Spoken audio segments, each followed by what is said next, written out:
FDA approves Lumvoa, a new treatment for thyroid eye disease.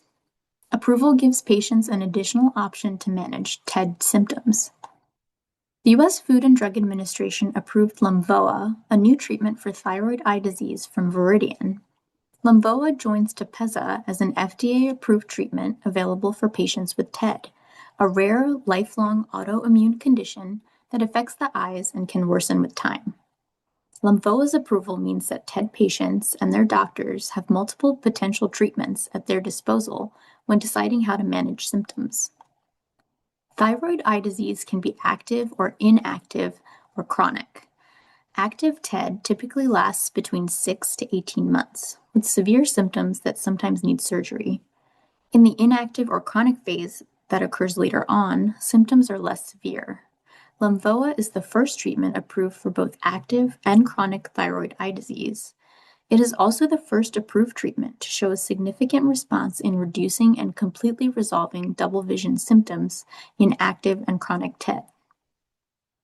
Lumvoa reduces TED symptoms. Lumvoa is tested in patients with both active and chronic TED. Most patients, 70%, with active TED who were treated with Lumvoa experienced reduced eye bulging, which decreased by an average of 3.7 millimeters within 15 weeks of treatment during phase 3 clinical trials. Lumvoa reduced double vision symptoms in more than half, 59% of patients, and resolved double vision symptoms in nearly half, 49% of patients.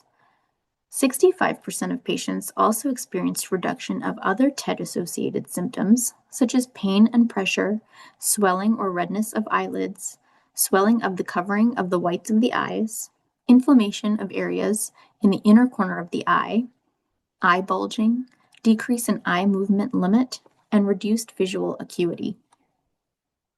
Results were similar in a separate clinical trial of patients with inactive TED treated with Lumvoa.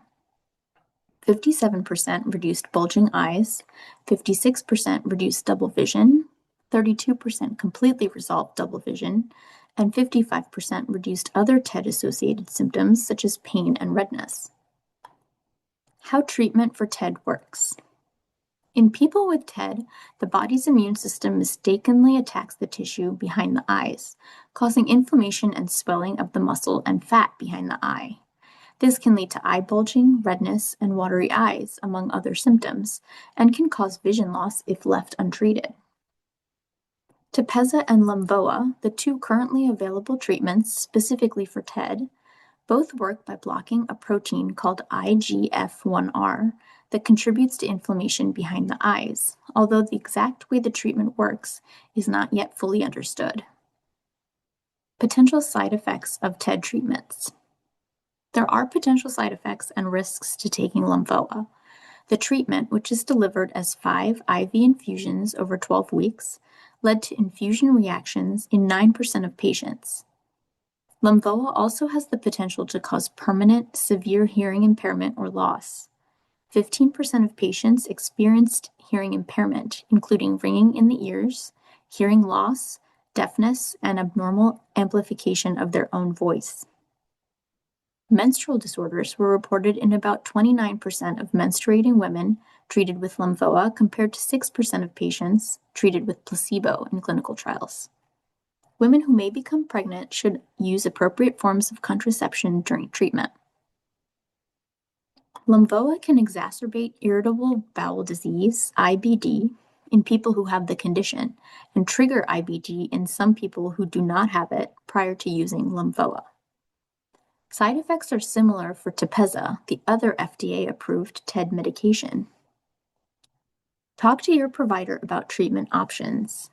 People with TED should talk to their doctors about management and treatment options, which are quickly changing. Viridian, the maker of Lumvoa, is also planning to submit a biologics license application early in 2027 for a separate TED treatment called Allegrobart, which functions in much the same way as Lumvoa, but is a subcutaneous injection. In addition, Enspryng, an at-home subcutaneous injection treatment for TED from Genentech, was recently granted priority review from the FDA. The FDA should make a decision by October 2026.